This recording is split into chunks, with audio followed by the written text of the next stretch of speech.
ჩემი რუბრიკის დღევანდელი სტუმარია ნინო ჩხეიძე, რომელსაც როგორც ვიცი ძალიან უყვარს მოგზაურობა და ვფიქრობ მოსაყოლიც ბევრი ექნება. ნინო გამარჯობა. გამარჯობა ანა. მიხარია რომ ჩემი რუბრიკის სტუმარი. მეც მიხარია.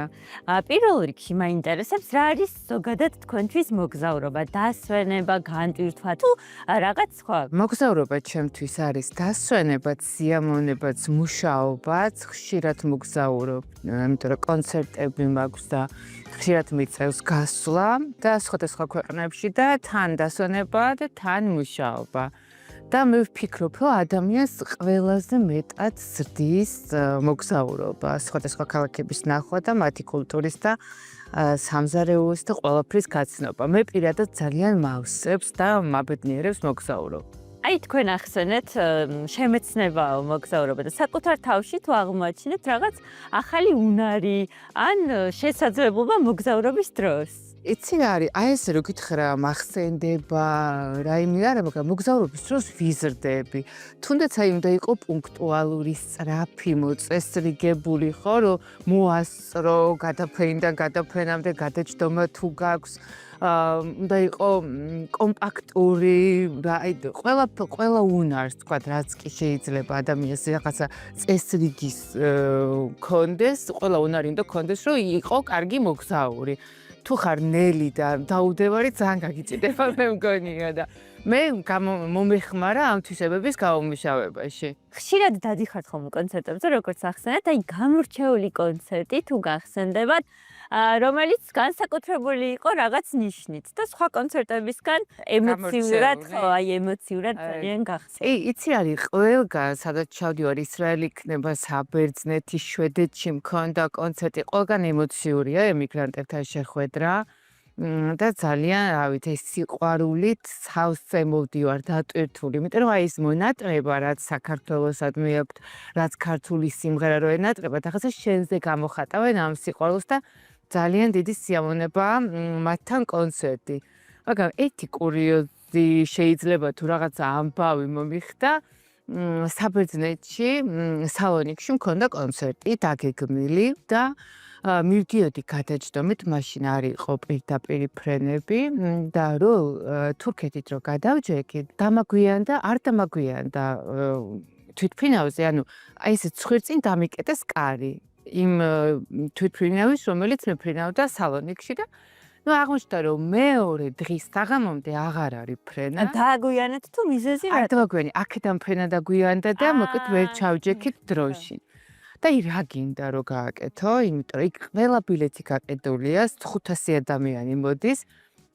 ძალიან დიდი ხნით ადრეა დაანონსებული და ვერაფერს ვერ ვაკეთებ და დავჯექი თურქეთის აეროპორტში, ჩავთე Wi-Fi და გავაკეთე მიმართვა საბოდიშო და გამოფრთხილებელი, რომ ვერ ვახერხებ აი ესე არა ჩემი მიზეზით ვერ ჩამოვდივარ და ამ დროს ჩემმა ერთმა მეგობარმა დამირეკა და უნახავს ეს ლაივი და მითხრა, რომ ეხლა გოგონა მოვა შენთან და თუ შეიძლება პასპორტი მიაწოდეო და მივაწოდე ეს პასპორტი და გავმიგზავნეს კერძო თვითფრინავი. აი მართლა ეს იყო აი დაუვიწყარი მოულოდნელობა, სიხარულიც, იმიტომ რომ აი მართლა იმდენი ადამიანი საპასუხისმგებლო საქმე იყო და არ დამავიწყდება არასდროს ის სიხარული, რაც ამ ფრენის დროს გადამხდა.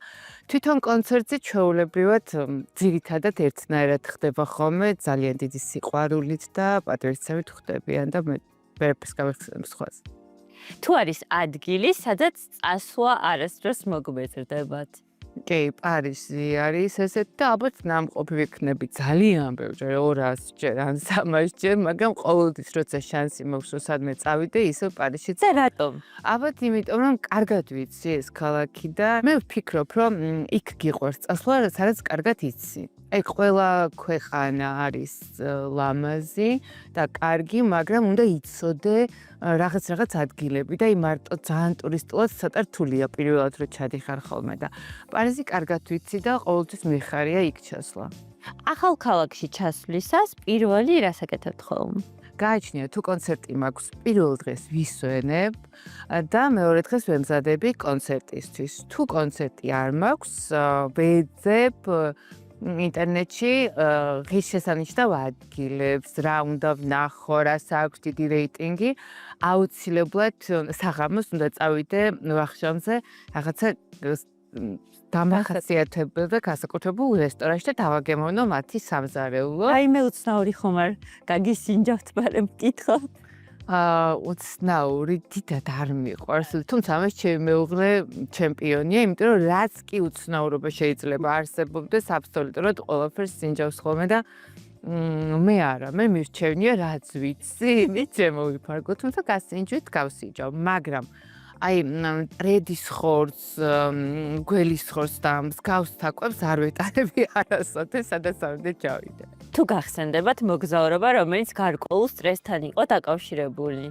თან კი ბოლოს აღმოჩნდი ისრაელში, ომი რო დაიწყო და ძალიან ბევრჯერ ვარ ისრაელში ნამყოფი და არასოდეს არ შემხვედრია ესეთი, როდესაც სიგნალები ირთვება ქუჩაში, სირენები ირთვება, არასდროს არ მოხვედრი ვარ და კონცერტი ჩატარებული იყო მეორე დღეს და დილით რო გავიღვიძეთ, თქვენს რომ აეროპორტი დაიკეტა და აი ძალიან უცნაური შეგრძნება იყო და უთქვათ რომ ჩაირთო ყველგან ტელეფონზე, გარეთ, სასტუმროში სირენები და რომ ჩავედით ქვევით თავშესაფარში, აი ეს იყო ალბათ ყველაზე უცნაური, საშიში, ახალიც ყველა ემოცია ერთად იყო, მართლა ძალიან ვინერვიულეთ და მივხვდი რა სტრეს გადის ეს ხალხი, იმიტომ რომ ძალიან ხშირად არის ხოლმე მსგავსი სიტუაცია და მართლა ძალიან რთული ყოფილა. ამ კითხვას ყველას უსვამ ხოლმე, თუ შეგიძლიათ გაიხსენოთ ერთი ფოტო, რომელსაც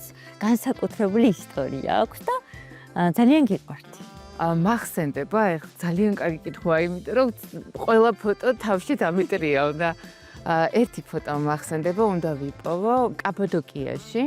ეს იყო ჩემი პირველი მოგზაურობა საზღვარგარეთ. ვიყავი პატარა, ახალი გათხოვილი ვიყავით და ძალიან დიდი შთაბეჭდილება იყო, იმიტომ რომ იქ სხვადასხვანაირი შენობებია და აი იქ მაქვს ფოტო გადაღებული და ეს ფოტო გამახსენდა ამ მოგზაურობაზე, რომელიც ძალიან თავსიარი ემოციებით და სიახლე იყო ჩემთვის.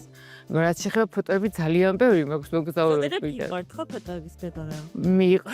მიყვარს და სოციმედიისთვის მჭირდება ყოველდღიურად. და ბოლოს თუ შეგიძლიათ რამდენიმე ადგილი რომ ურჩიოთ ჩვენს მაყურებელს, რომელიც აუცილებლად უნდა ნახონ. ძალიან რთულია ესე ურჩიო, ალბათ უფრო გემოვნებაზეა, მაგრამ პირადი გამოცდილებით გაუდის შენობებს აუცილებლად ვურჩევდი რომ ნახონ. ესპანეთში კი საფრანგეთში პარიზის ოპერას და რომში ვატიკანი. ამ სავს გამოვარჩევდი, რაც ძალიან შთაბეჭდილება მოახდინე ჩემზე. უცბად რაც გამახსენდა, რომ დავფიქრდე შეიძლება. ამ შენი ერთეებია ჩემი აზრით. ნინო, ძალიან დიდი მადლობა, მე გისურვებ კიდევ მრავალ მოგზაურობას და დავიწყოთ თავგადასავლებს. დიდი მადლობა.